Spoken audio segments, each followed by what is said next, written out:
The day before his wedding, my son phoned to tell me he had emptied my savings and sold the house I raised him in.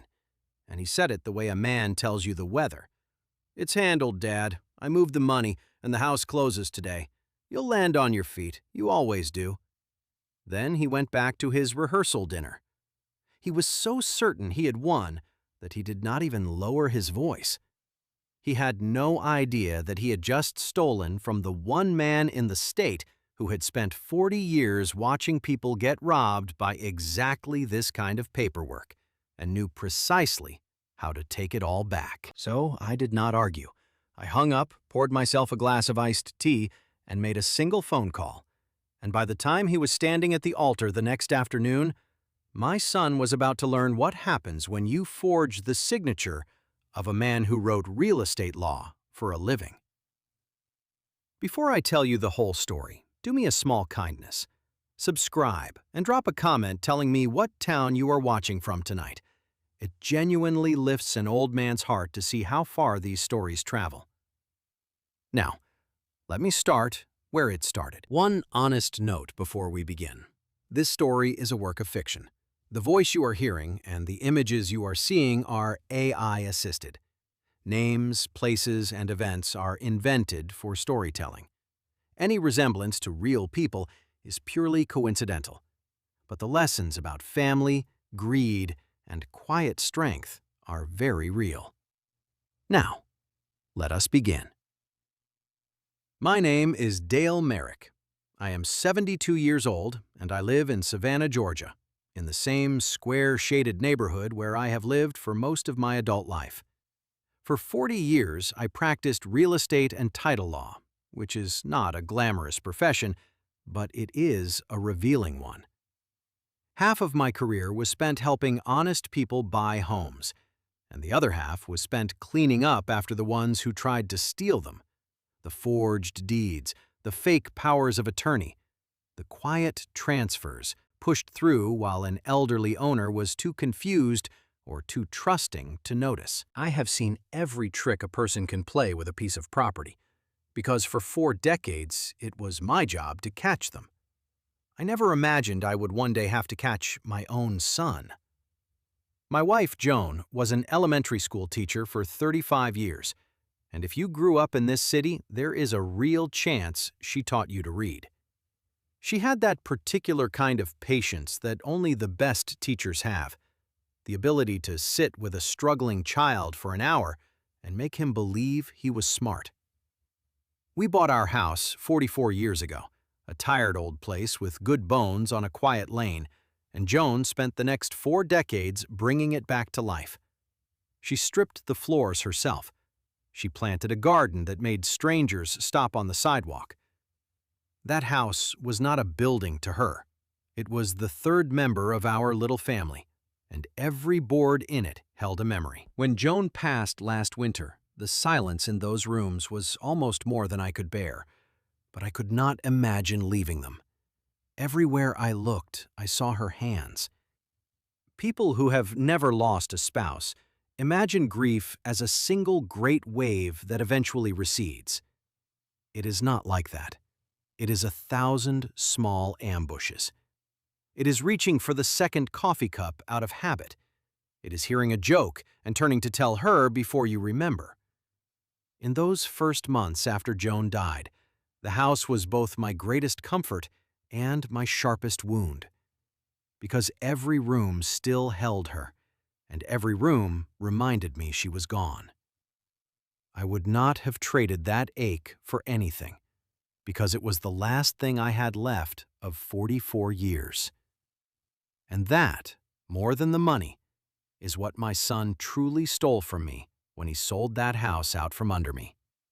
He did not just take a building. He took the last place on earth where I could still feel my wife beside me. I have one son. His name is Reed, and he is 41.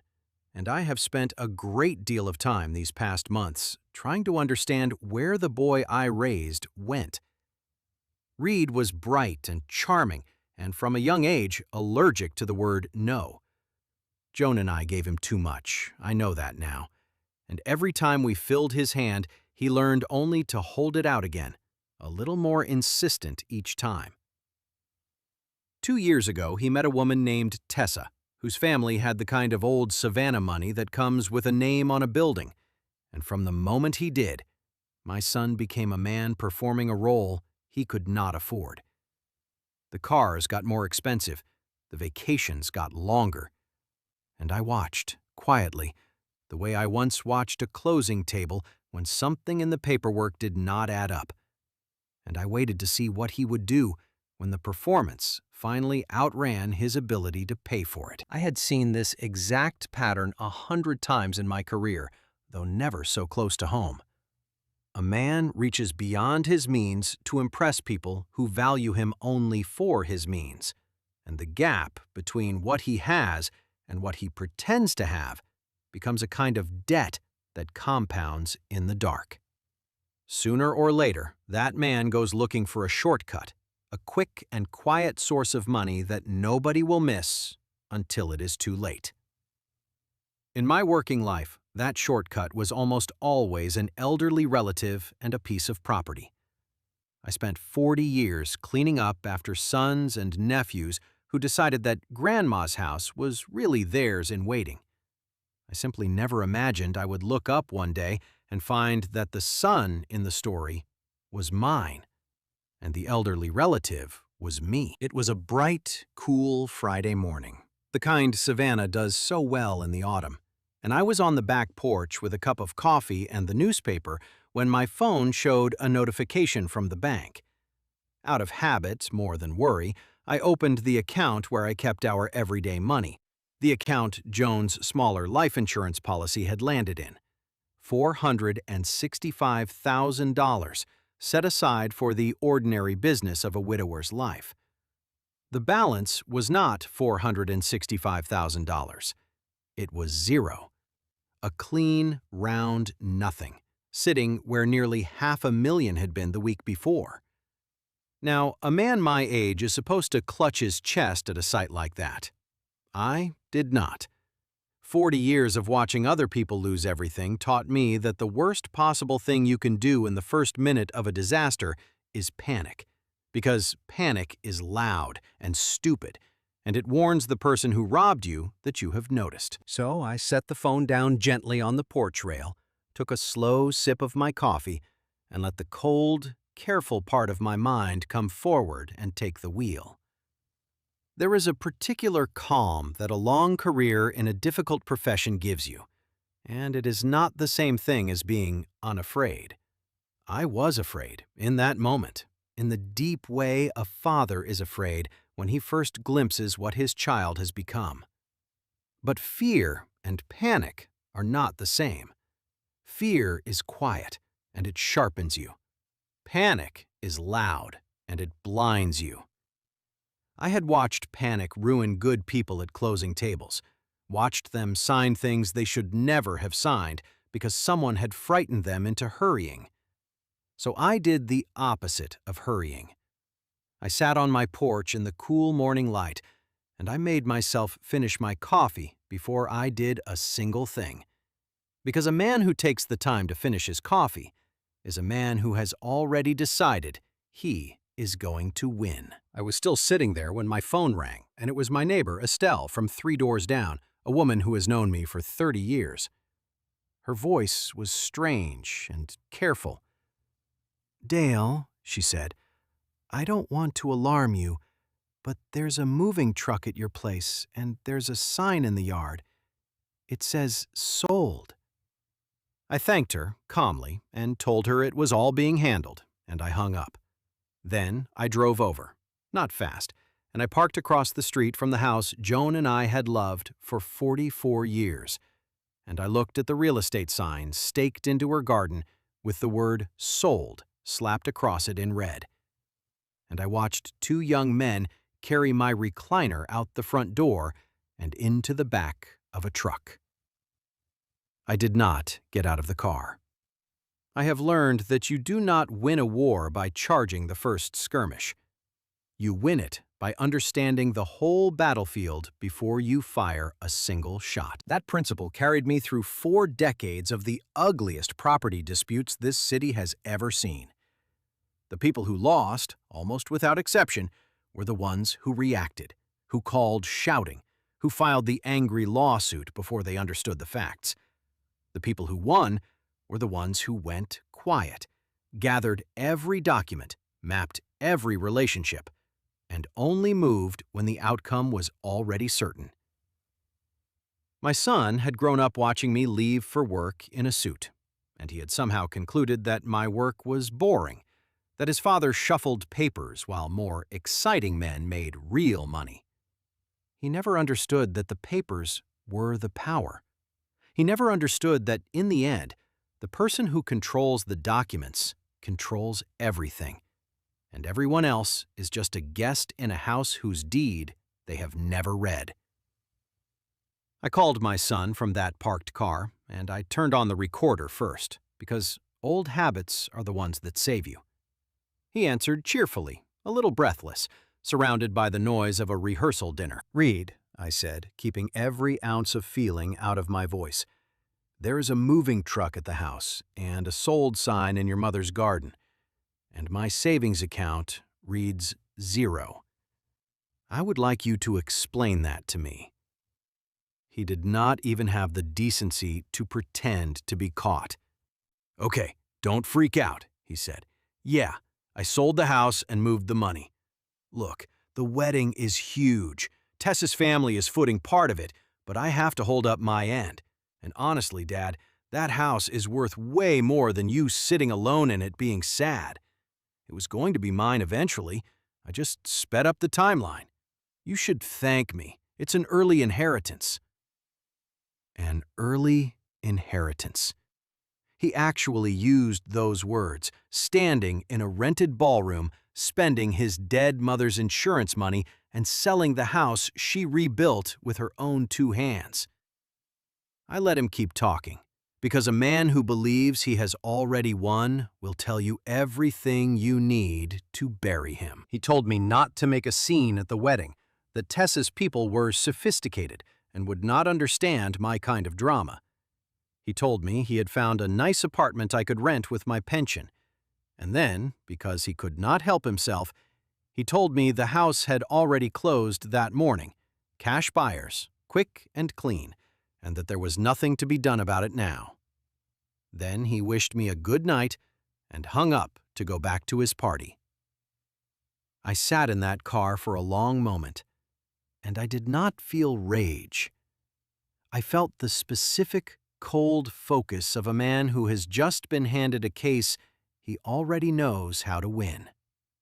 Because here is what my son, in all his charm and all his contempt, had never bothered to learn about his own father. He did not know that a house is not a thing you can simply take and sell because you have decided it should be yours. A house is a legal object, wrapped in documents, and every one of those documents has to be signed by the person who actually owns it. And Reed did not own that house. He had never owned that house. To sell it, he would have needed my signature on a deed, or a power of attorney granting him the right to sign for me. I had signed no such thing, which meant that somewhere in the paperwork of that quick, clean cash closing, my son had either forged my name or forged a legal instrument.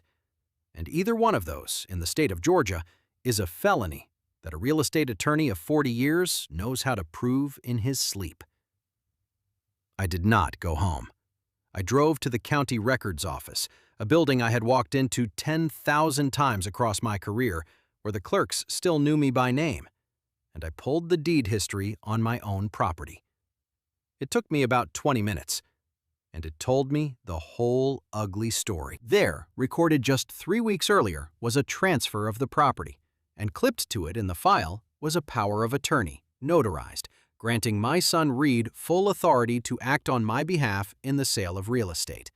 It carried my name and a signature meant to look like mine.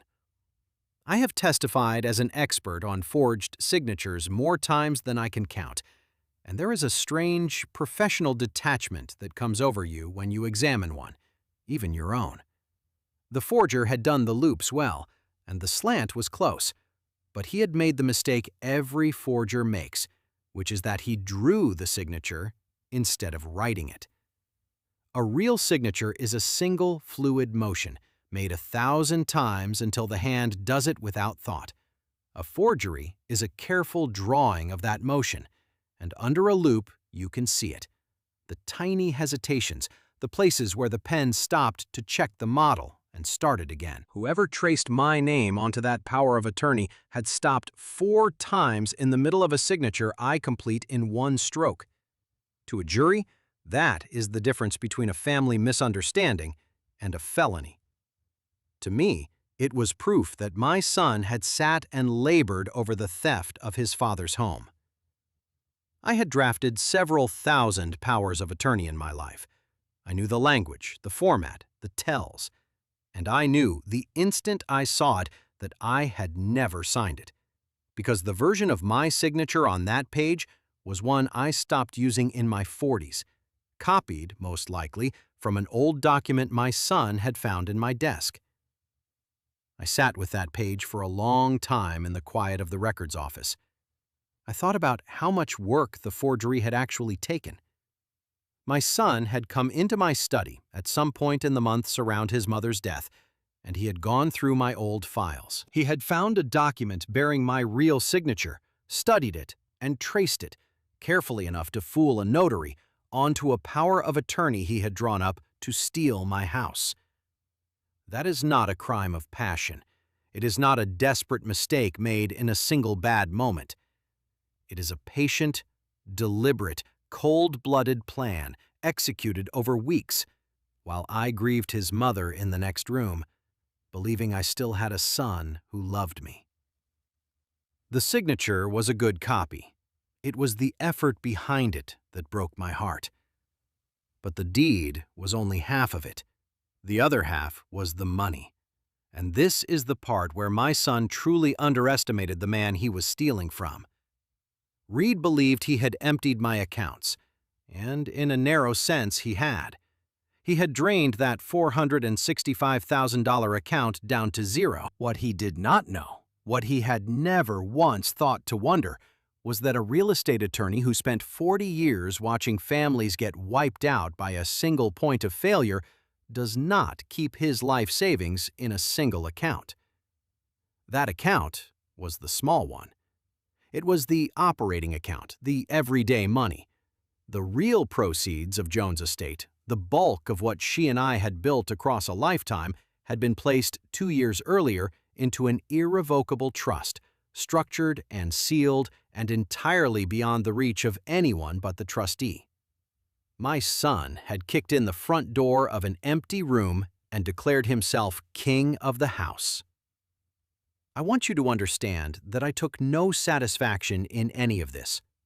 Sitting in that records office with the proof of my son's forgery printed in my hands, I did not feel clever or vindicated. I felt hollow. This was the boy I once carried on my shoulders down to the river to watch the shrimp boats come in. The boy Joan had read to every single night of his childhood. And he had sat in his father's study, found an old signature, traced it onto a legal document, and sold his dying mother's house to buy the approval of people who would drop him the instant the money ran out. The forgery did not make me angry so much as it made me grieve, all over again, for a person who was still alive but had somehow become a stranger wearing my son's face. The days that followed, I spent doing the only thing I have ever truly known how to do. I built a case. I gathered the recorded deed, the forged power of attorney, and my own sworn statement. I pulled every one of my genuine signatures from decades of real files to demonstrate, side by side, that the one on the power of attorney was a copy. And then I did something that only a title attorney would think to do first. I contacted the buyers. Because the cruelest part of my son's scheme was that there were now 2 innocent people, a young couple, who had handed over their savings in good faith to buy a house that was never legally for sale, and whose title was worthless the moment the forgery was proven. I met with them and their agent, laid out the truth gently, and assured them that as the actual owner and trustee, I would see that every dollar of their money was recovered and returned. The relief on that young woman's face is something I will not forget. My son had nearly ruined 2 more lives without so much as a second thought. That was the moment my grief hardened into resolve. Up to that point, some soft, foolish, fatherly part of me had still been searching for a way to handle this quietly, to protect Reed from the full weight of what he had done. But sitting across from that frightened young couple, watching a woman my daughter-in-law's age try not to cry because the home she thought she had bought was built on a lie, I understood that protecting my son would mean sacrificing them. His crime had already spread beyond our family. It had reached out and grabbed 2 innocent strangers who had done nothing but trust the paperwork. A man who will do that and feel nothing is not a man his father can quietly excuse. He is a man who has to be stopped before the next 2 strangers, and the 2 after that. I thought a great deal in those days about where Joan and I had gone wrong, and I came to a conclusion that I will share with you, because if you have children of your own, it may be the most useful thing in this whole story. We did not fail Reed by being too hard on him. We failed him by being too soft. Every time he made a mess, we cleaned it up. Every time he faced a consequence, we stepped in front of it. We told ourselves it was love, and it felt like love. But it was actually fear. Our fear of watching him struggle, our fear of his anger, our fear of being the ones to tell him no. And a child raised without ever once hitting the floor never learns that the floor is real. He grows up believing he can step off any ledge and someone will always catch him. We built that belief in Reed, board by board, with our own trembling hands. And the forged deed was simply the day he stepped off a ledge too high for anyone to catch him. There was an old colleague of mine, a man named Curtis Bell, who had spent the back half of his career in the real estate fraud unit of the district attorney's office before he retired, and I brought the whole file to him over lunch. He read it in silence, chewing slowly, and when he finished, he set down his fork and looked at me with something close to sorrow. "Dale," he said, "you know exactly what this is. Deed forgery, forged power of attorney, fraudulent transfer, false notarization. This isn't a family squabble you can smooth over. This is a felony file, and it's airtight, and it's your own boy." I told him I knew. He asked me, gently, what I wanted to do. And I told him I wanted the truth on the record, properly, the way I had spent 40 years insisting the truth be recorded. I was not going to let my son forge my name and simply walk away smiling. Some lines, once a man crosses them, have to be answered, even when the man is your son. Curtis asked me, before we left the diner, whether I was sure, whether I understood that once he opened a file, it belonged to the state, and no amount of fatherly softening later could close it again. He was giving me the chance every good man gives a friend, the chance to walk it back before it becomes real. I told him I had spent 40 years watching families destroy themselves by refusing to enforce a single honest boundary, forgiving the same offense 100 times until the offender believed no rule applied to him at all. My son was 41 years old.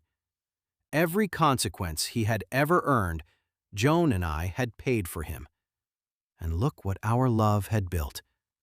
A man who could forge his own father's name without losing a night's sleep. If I softened this too, I would only be teaching him one final time that there was no line he could not cross. I told Curtis to open the file. I decided I would not stop the wedding. I thought about it. I could have had him served the day before, could have detonated the whole thing in the rehearsal hall in front of Tessa's family, but that would have looked like a bitter old man's revenge, and it would have handed my son the role of victim, which he plays better than any role he has ever been given. No, I would let the wedding happen. I would let him stand at that altar believing he had gotten away clean, believing his charm had beaten his father one final time. And then, at the reception, in front of the very people he had sold his mother's house to impress, the truth would arrive, quietly and completely, the way the truth always does when you have taken the time to build it properly. I was invited to the wedding, technically, in the way you invite an inconvenient relative you hope will not come. Tessa's family hosted it at a restored antebellum estate outside the city, all white columns and imported flowers, and a string ensemble on the veranda. I arrived in a plain dark suit, and I was seated near the back, and during the cocktail hour, Tessa's father found me, a florid man with a crushing handshake and eyes that measured your net worth in the first 3 seconds. "You must be the father," he said, in a tone that made the word sound like an apology. He pressed a glass of champagne into my hand, told me how generously they had covered for Reed's shortfalls, and made it clear, without ever quite saying it, that he considered me a man who had failed to provide, whose son had risen above his origins. I thanked him politely for the champagne. I did not tell him that the origins his daughter was marrying into had been funded that very week by a forged deed and a dead schoolteacher's insurance. I have learned, across a long life, that men like Tessa's father are the easiest men in the world to read, because they can only see one thing, and that thing is money. He looked at my plain suit and my quiet manner and my lack of a famous name, and he filed me instantly under the heading of people who do not matter.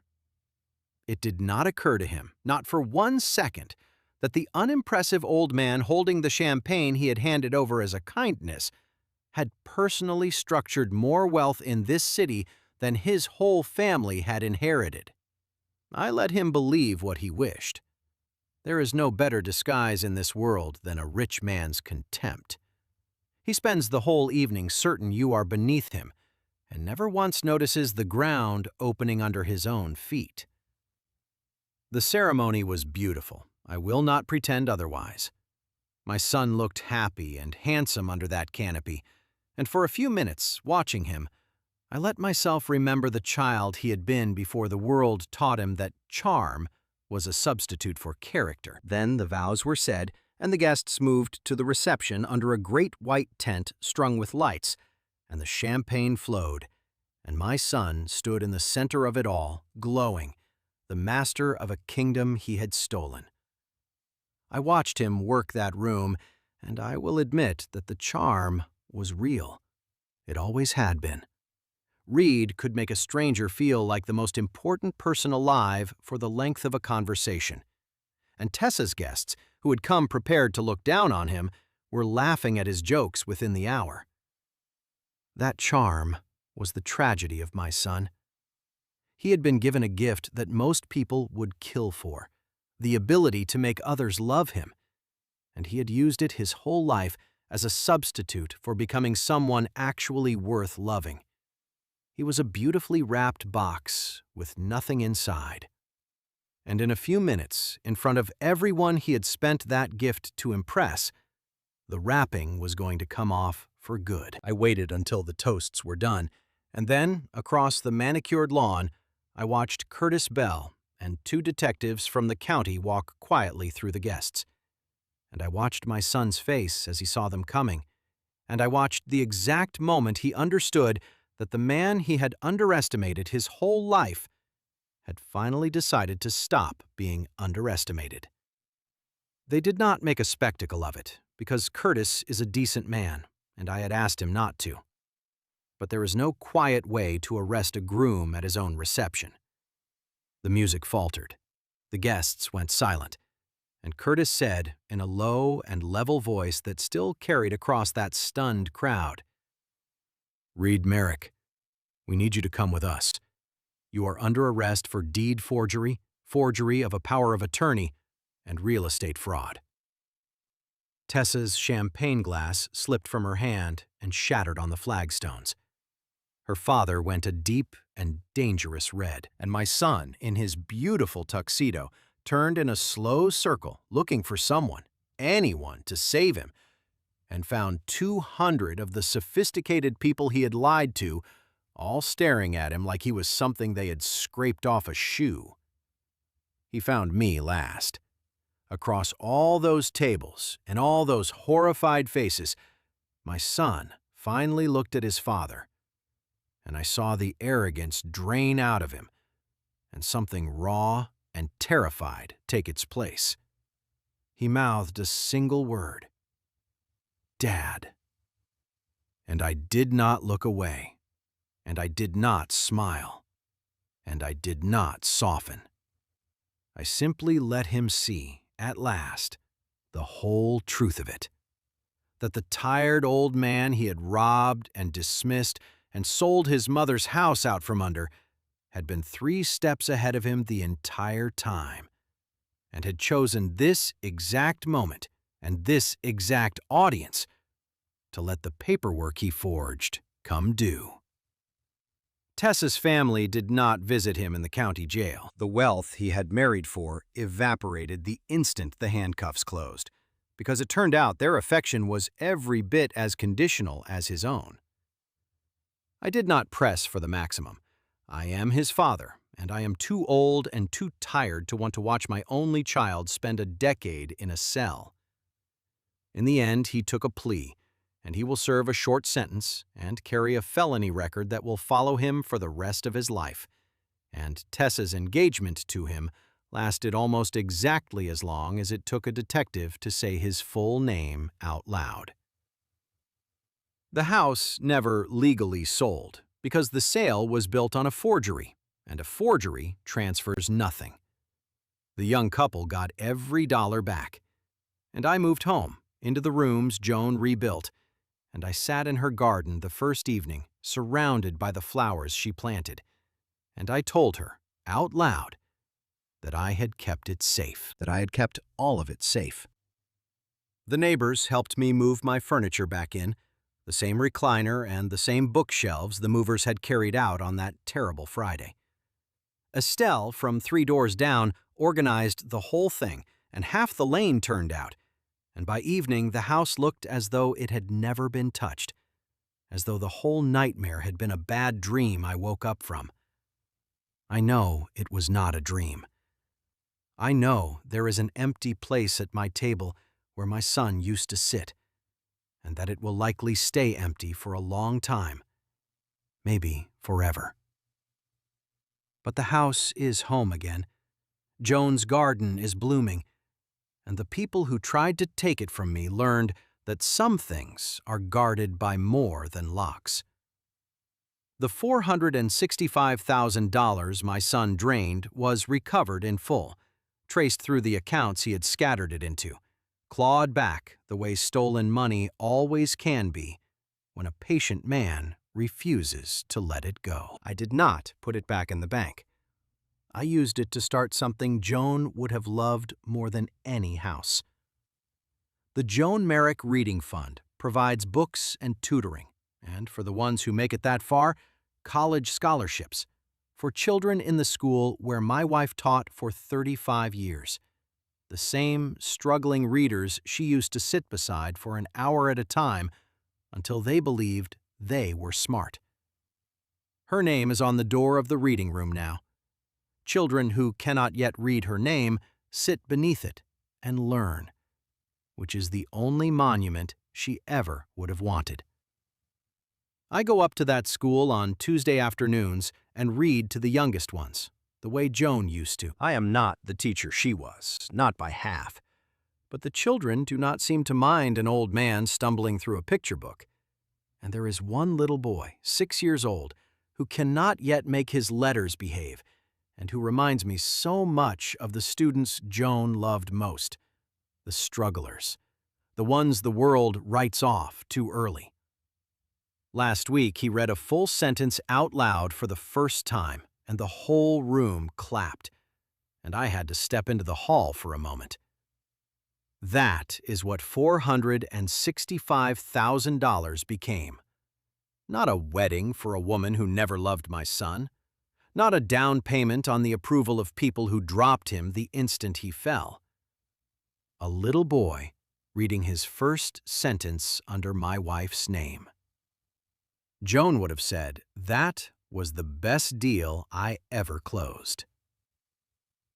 This is a work of fiction, and the voice you have been listening to is not a living man. But the lesson underneath it is as real as ink on a recorded deed. For 40 years, I made my living in the fine print, in the exact language that decides who keeps what they have worked for and who loses it to someone quicker and crueler. My son thought the fine print was beneath him. He thought charm and confidence could paper over anything, that an old man in a quiet house was a thing to be stepped over on the way to something better. He forgot that the quiet man had written the very documents he tried to forge. Family is not a claim you can file. It is not a deed you can sign over to yourself. It is respect and loyalty and the willingness to sit by a dying woman's bed. And my son had none of those things when it counted. They wanted my inheritance. In the end, the only thing they inherited was the ruin they built with their own hands. My name is Dale Merrick, and the home they tried to steal, I kept, and I filled it once more with the memory of the woman who made it worth keeping.